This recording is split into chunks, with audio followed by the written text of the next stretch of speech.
Okay, hello. Hello, everybody. Thanks for showing up. Welcome here at Kan.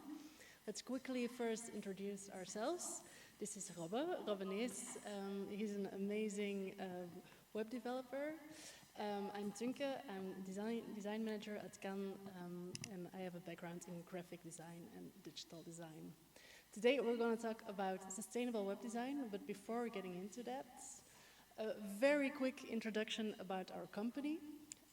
I heard that some people don't know Kan already. We're a branding agency who are also very talented in automation and in digital design. And we've been around for 38 years. The last 4 years of that, we were really into sustainable web design and developments. We did a lot of research, we tried some things out, and we would love to share some of our findings. Thank you. Yes, so a few key numbers to maybe state why we think this is important. Up to 7% of the energy used in the world is going to digital and the internet as a whole. It's an estimate. But yeah, that's a lot if we compare it with companies. Also still an estimate in 2025. It would be the second largest country in terms of energy consumption. So that's massive, and we're not really aware of it as a everyday person. Another key factor, there is 19 million liters water used every day to cool the data centers that are powering all this infrastructure of the internet, because in the end, the internet is still a physical thing that needs power and that needs data centers, and those need to be cooled. And the last key figure is when we compare it to industries that we can think of that are, that we know are not really sustainable in the core. The internet is 1.5 times the aviation industry in terms of CO2 emissions. So that just goes to show how big of an impact it actually has, everything that we do online. So in comes sustainable web design. Sustainable web design is a kind of practice, a way of thinking about making websites and designing websites, and always keeping the planet and the people in mind when we make decisions. As a more definition of it is creating services that are good for the people and planet by taking responsibility for the environmental impact of your work. Mainly, we just want to be aware of our impacts and knowing what things we can do to reduce the impact of the things that we make. All right, some key principles of sustainable web design are these guys. I'm not going to explain them one by one because we will cover them in our presentation. But I do want to focus on two of them. One is open. There's a gigantic issue, as Robbe already explained. If we want to tackle it, we will have to work together. So it's really important to be open, to spread awareness about it, and to share everybody's research on a topic. And the second one I want to highlight is honest. It's okay not to be perfect. It will kind of be a theme in our whole presentation. We will talk about some issues that we have, because sometimes it's hard to think 100% sustainable if you also want to make something super pretty, but we'll get into that. Okay, so to make it as approachable as possible for you guys, we made a few to-dos to do sustainable web design or developments. Okay, the first one is less is more. I think most designers here are guilty of adding visuals or even videos to your website that are not really bringing something extra to the table. By example, I'm definitely guilty on this topic. If you're making a website for a corporate brand, adding the typical handshake, etc. But yeah, adding a picture to your website makes it more heavy, and that makes it more intense for the impact on your environment. So if you add something to your website, make sure it adds extra value. That's the case for visuals, but it's also for analytics tools, it's also for integrations, animations, etc. So if you really need it, of course, add it. If you don't, just leave it out and keep it simple. The second to-do, size does matter. We're talking about sizing kind of everything that has to do with your website, the website as a whole, but you can also think about every asset that is on your website. We need to try and optimize everything as much as possible, reduce the sizes on the website, because large files, large websites is a lot of data that needs to go from the one point to another when you just open a website. The less data that we have to send over every time, the better, the more sustainable. A good example of a practical thing you can do is optimizing all the visuals and images on your website. As Tunke said, don't add any that don't add value. But when you add things, make sure they are optimized. I think it's not, you don't really see the quality difference on this screen, I think, anyway. But in the top one is 9.1 megabytes as it came out of camera.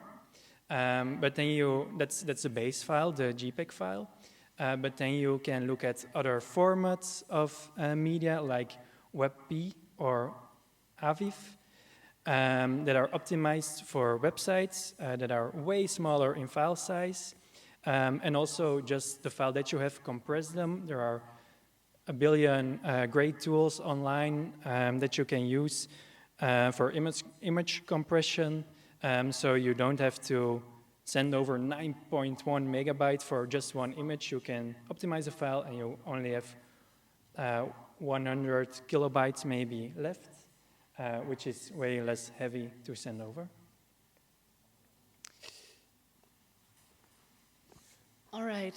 When we are focusing on people and planet, it's really important that we help the user of your website as good as possible. So we want to get them to the information point or the call to action where they want to be as fast as possible. So this is a very good reason to focus on information architecture. Just make sure that it makes sense, that it's easy to comprehend for everybody, and avoid like in-between pages.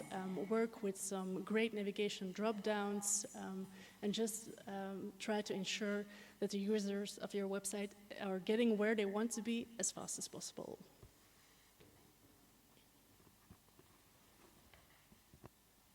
And then also to kind of make yourself a little bit accountable as well, measure your impact and set benchmarks for yourself.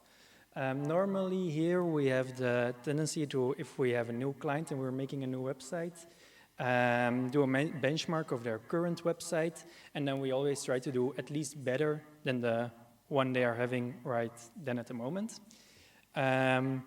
And of course, we're always aiming for the best score, but it's very client dependent how far you can go with it and how it will end up in the end. Now, how can you measure your websites? We ourselves use 3 tools to do these kind of measurements of how sustainable the website is. The first one is website carbon calculator. It's just an online tool. You can paste in a link of a web page and it will visit the web page for you and calculate how heavy it is and if it runs on sustainable energy, for example. And you get a number and also a grade. This one is a very easy one. You just get one grade, not a lot of information about it, but it gives you an idea of where you're at. Another one is Digital Beacon. It kind of does the same, but it has a little bit more of information of how you can then optimize the things that are going not great. And it also keeps track of all the times you visited a web page, so you can see if you made any progress. And the last one, it's my personal favorite. It's EcoGrader. Why we like this one so much is because it gives a lot of information of why it gives a certain grade. It says these and these and these files are way too heavy, or maybe you load something very heavy in terms of analytics integrations. So with EcoGrader, you get a whole overview of all the things on your website. And also it takes UX more into account. So that are 3 tools that we like to use for that. All right. When we look at when and where your website creates a CO2 offset, we have to take a few things we have to have a few things in mind.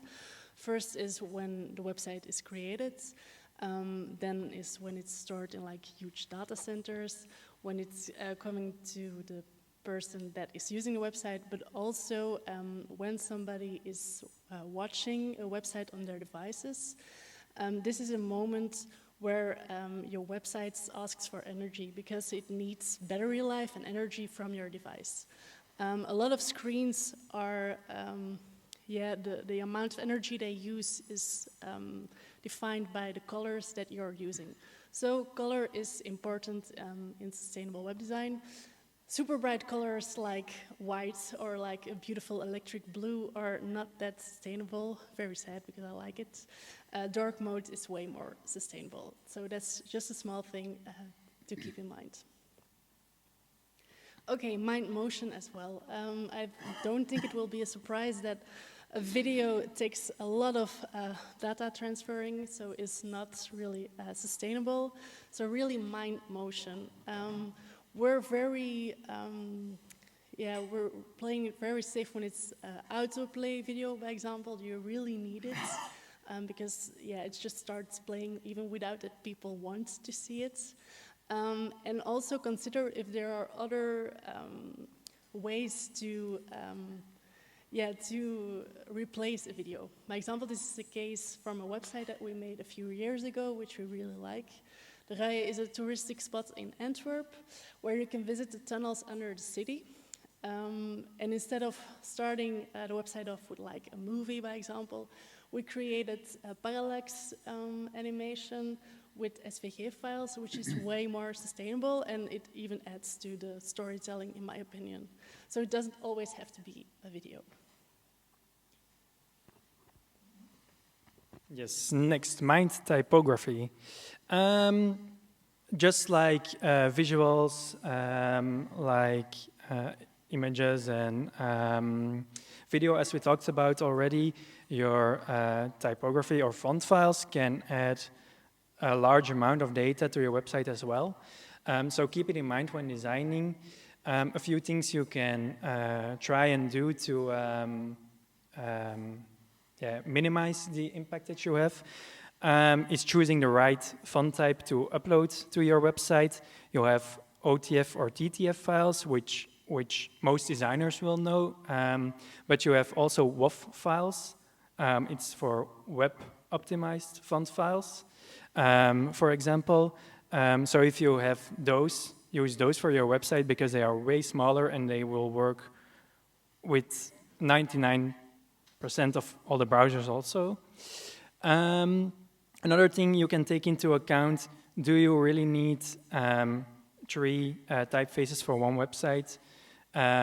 We try to always use a nice, maybe custom typeface for the big text, for the titles, for the main text. But then for the body text, maybe a system font is sufficient, or for example, Comic Sans can be sufficient. System fonts are installed on all computers already, so you don't have to include them in your website, which makes your website more lightweight as well. In our own journey to a more sustainable Kan website, We also did a lot of research into optimizing our font because that was the reason why we were scoring very bad in the beginning. A third thing you have to take into account with typography is where you are getting it from. There are some very big players in the field, Google and Adobe. They can host your font files if you use Google or Adobe fonts. But if you integrate it with your website like that, then you have the drawback that the fonts are hosted at a different place than your website is hosted.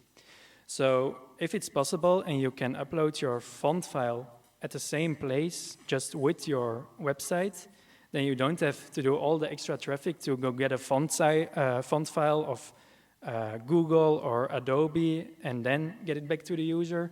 It will just be at one place, so you minimize the traffic.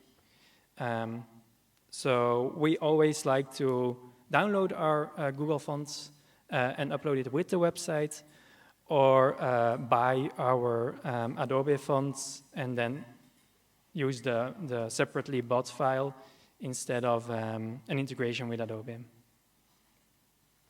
This is another example of the fonts, mainly of the body font here. I'm not sure if you can see any difference, maybe just a little bit of spacing, but one font is a custom font and the other font is a system font. So I don't think anyone would actually notice it if you would replace this one with a font that is being installed already. All right, so one of the things that can make your website less sustainable are a lot of tracking scripts that are being loaded every time somebody is using your websites. We have a few of our own examples here. We have a very nice integration of Tree Nation on our website. It's in our footer. I don't know if you know Tree Nation, but they are a very cool company that is focused on reforestation. And they offer this button, and if you put it in the footer of your websites, they compensate the CO2 that your website is creating by planting trees. So, beautiful idea. You can show it over here. We already have 11 trees, especially for our website. We have way more, by the way. But because we installed this function on our website is less sustainable because the script is running every time that somebody is visiting a page. So, difficult, hard decisions. Okay, another example, and maybe something you can try for yourself. Especially for this meeting, Robbe said, I'm going to take some time to make sure our website is in its best shape. So we took a look at the texts that were on our websites a few days ago. We discussed with the marketing team, and there were a lot of experiments from the past that were still running on our website every day, but they weren't doing anything with anymore. So we did a bit of a autumn cleanup ourselves. Yes, and then a few more technical points. So what's important from a technical point of view is to optimize your code as much as possible.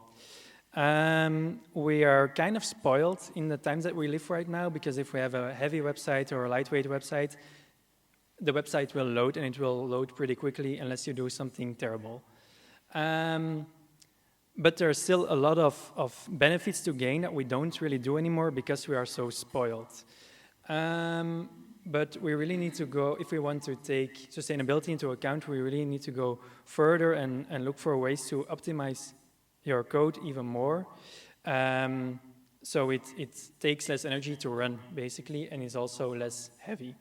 That's actually about all software. For websites more specifically, and also front-end more specifically, if you can do something with JavaScript and you can do something with CSS, for example, the CSS route will most often be way more efficient than the JavaScript option. Something else, from a technical point of view, you should keep in mind is to host your website nearby your target audience. if you know you have just a local website from something in Antwerp, yeah, then don't run it on a data center in China. Something else that you have to take into account or in mind also has to do with hosting. If you can put it on a CDN instead of just one data center, normally all the big providers will have a CDN you can also deploy your website to. Then that's 9 out of 10 times more sustainable way as well to deploy your websites. Also, mind hosting. Data centers can work, some work more efficiently than others, some servers work more efficiently than others, and also most of them by now are running on renewable energy and some are not. So if you have the choice, choose for the ones with renewable energy. In going back to the pillars that we saw in the beginning, being honest and open is also one of the big topics in sustainable web design and development. And we put a little tear emoji here because we can't guarantee with our tech stack right now that we always host our websites on a data center with renewable energy. We do notice that more than 9 out of 10 times that we check our websites, they are hosted on a green data center, but sometimes they are not. It has complications with a technical decision of our tech stack, but we are lobbying to get it to a green provider as quickly as possible. All right, mind embodied carbon. So while creating a website, you also have carbon offsets. By example, in this office, we create websites here. We use the bathroom. We eat some food. We use some energy. So it's really important to make your workspace as sustainable as possible. Our office manager, Isa, she's somewhere here, is really putting a lot of effort in that. Thank you for it. One big thing is make sure you have a green energy provider. But that's also important for your home office. Me, myself, I'm a big fan of Bolt. I don't know if you know it. It's a Belgian energy provider with only suppliers in Belgium. They have raving reviews from, by example, Greenpeace. If you scan this QR code, you get a 50 euro discount, and I will get a 50 euro discount myself. So please do.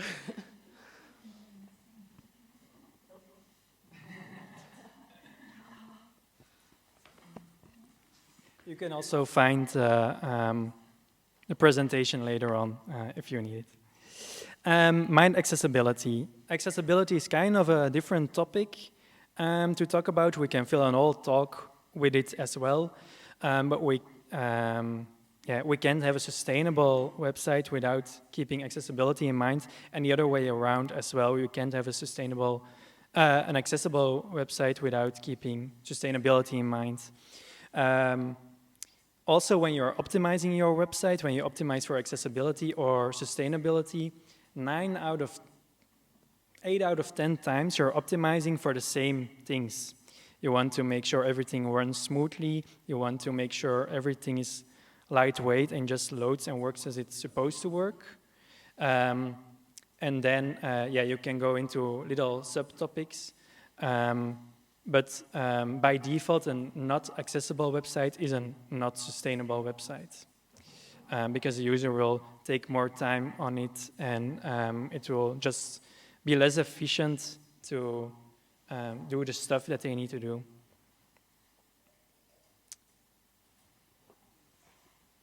All right, we're back to the open and honest stuff, so please talk about your efforts. I hope we sparked some interest here today. We are already doing a good job because we're talking about it, so that's something. You can go to the next slides.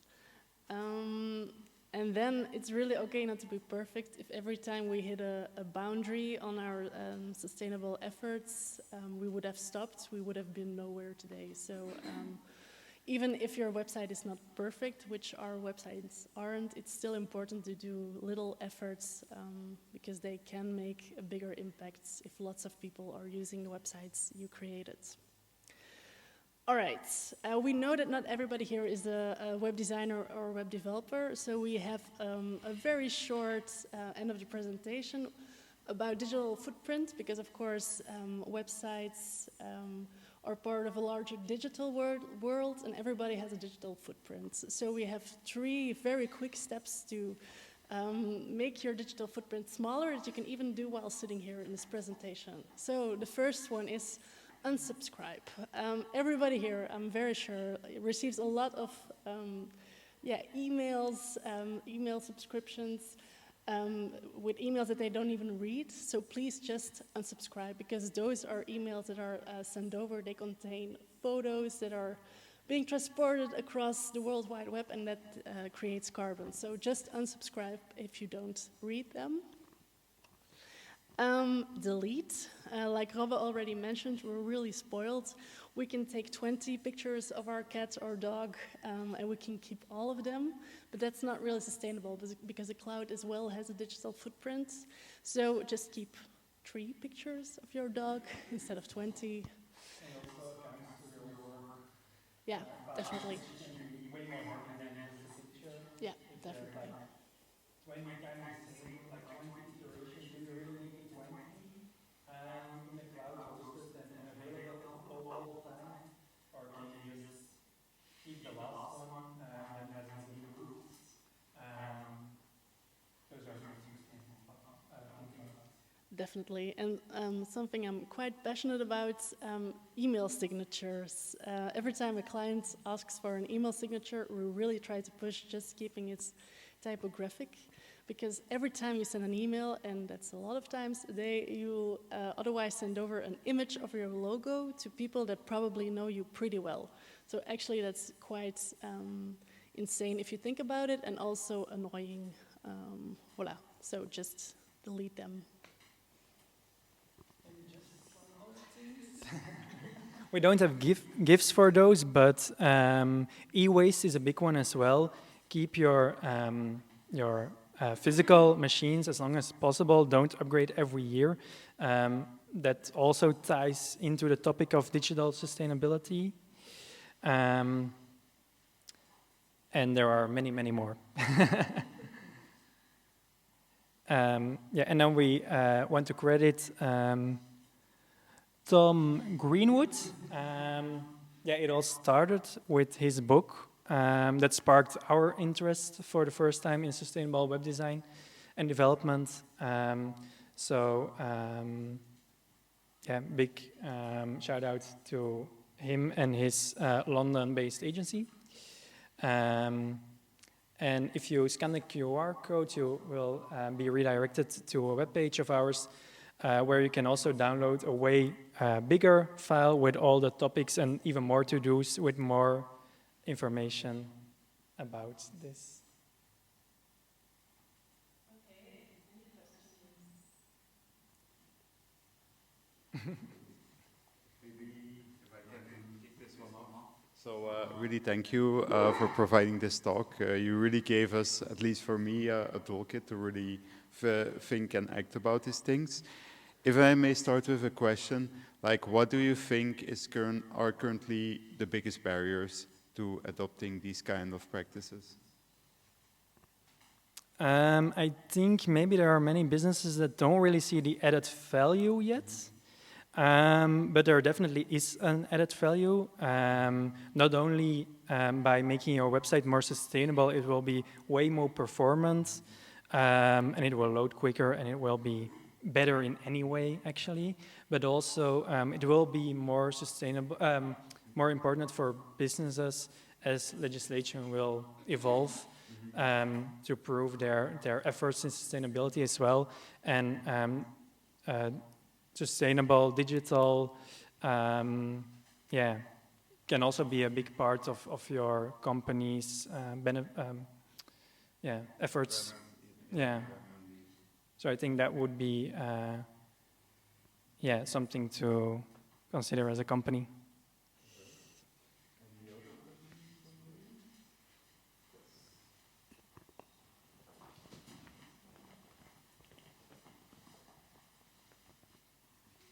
I work at Bolt. I'm the design lead at Bolt for the past few years, but I'm leaving quite soon. And we recently redid our website, and I also suggested a radically different design that was very minimal on images, but the marketing department wouldn't have it. So I'm wondering, similar to what you did for the Raya, it's a nice sustainable solution, but what if your client had said, no, we really want to have a video to showcase at the header? How would you tackle that?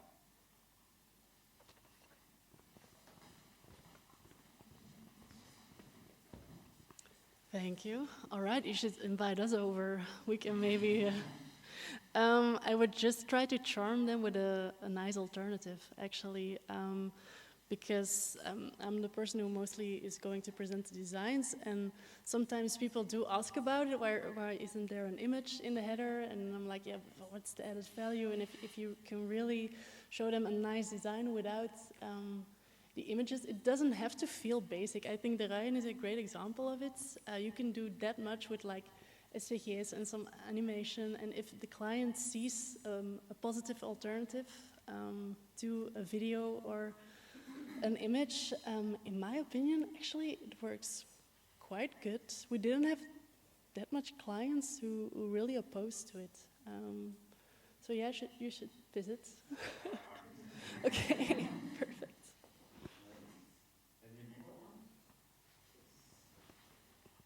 Hi, I think this might be a difficult question, but you were talking about benchmarks at first, so I just want to have an idea of how far are you able to bring those numbers down during the websites that you build now compared to the older designs? Is it 20% more sustainable, or? So that really depends on how bad the first website is. But I think with our new Can website, when we designed and developed a new one, we were like by default when we launched it, we were I think D or C graded, or even worse. And then we really optimized everything we could, and there was always one thing, which was a font file that was just too big to get the grade down. And then we really went into the font file and we were like, how can we optimize it even more and more and more? We left some characters out. We had a variable font file, which is very nice because you have all the widths of the font in just one file, so you don't have to upload all the files.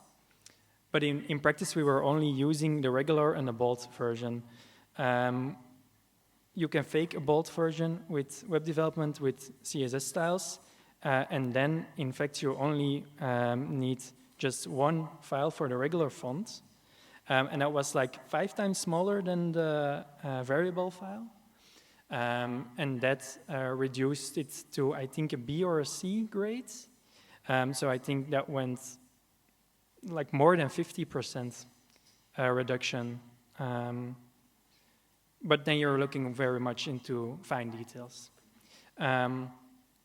Something that we were talking about back then as well is, does this really even matter? The file, like 20 kilobytes less, at some points you could say, why does this matter? It's just so tiny and no one will notice it when they load a website.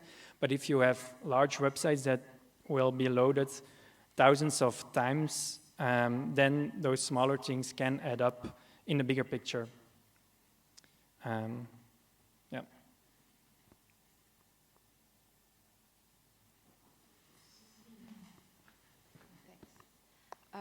I must have missed the part where GIFs or SVG files are smaller than images or the videos. How does that work? So that's mainly for images that we were talking about. I'm sorry, if someone has epilepsy, then close your eyes. Okay. This has to do with image compression. It's also very technical, but there are many types of how you can store an image, and all those types are meant to store some kind of image, let's say. JPEG files are the most basic image files, and they have their options of compressing, but they're pretty limited in that.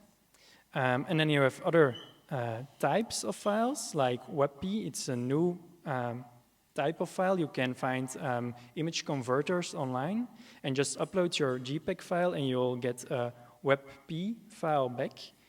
WebP is being developed by Google a few years ago. I'm not sure what it stands for. But it's specifically for website use and to be better to store digitally. Other files are GIF files, for example. They are often way bigger as well. You have PNG files, which you would more use for graphics instead of images. But if you can use a PNG, then 90% of the times you can also use a SVG, which is another type. And that has as a benefit that it's vector-based, which is very small in file size because you don't really need to store all the individual pixels of an image, but you can just store the mathematical equation information about the file. The fact that it moves, we do it with the code. So it are just still layers, and we add code, JavaScript to it to make it move in another way, but the impact is way less than have it embedded in the file.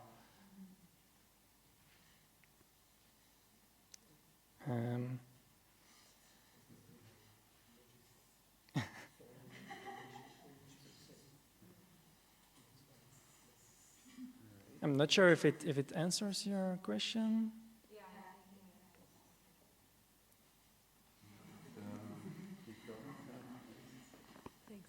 Sorry, concerning the WebP files, when you deliver your website to the client and the CMS, do you have an automatic converter on the CMS so that your client just uploads the JPEG and it's automatically converted? Okay. So we always advise our clients to be aware of what they upload, and we will have a maximum file size that they can upload, just to make them aware. But in the CMS that we are using, Webflow, there is an convert all files button, which will convert it to WebP or AVIF files.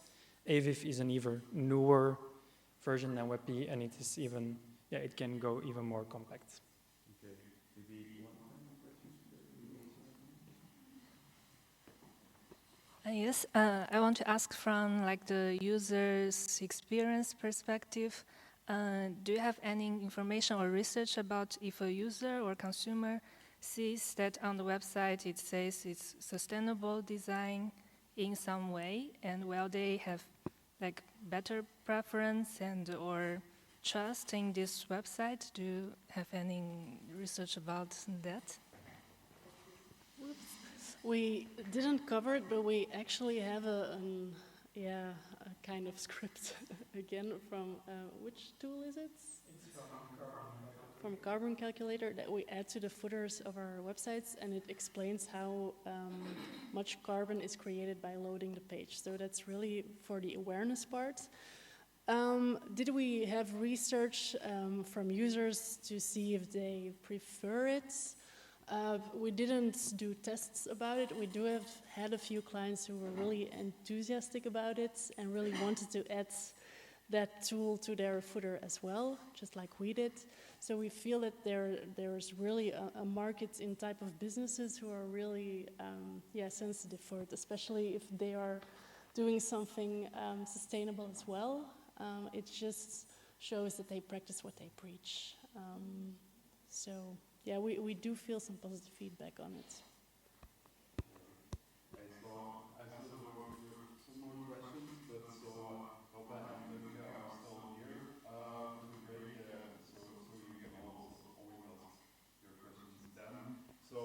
Thank you. Yeah, maybe thank you, Robbe and Tunke. It was really insightful.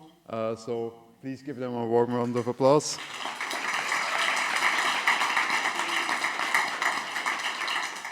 And with that, we have until, I would say, 2010 as a small little break, and then we'll start again with Anastasia's talk. So see you then.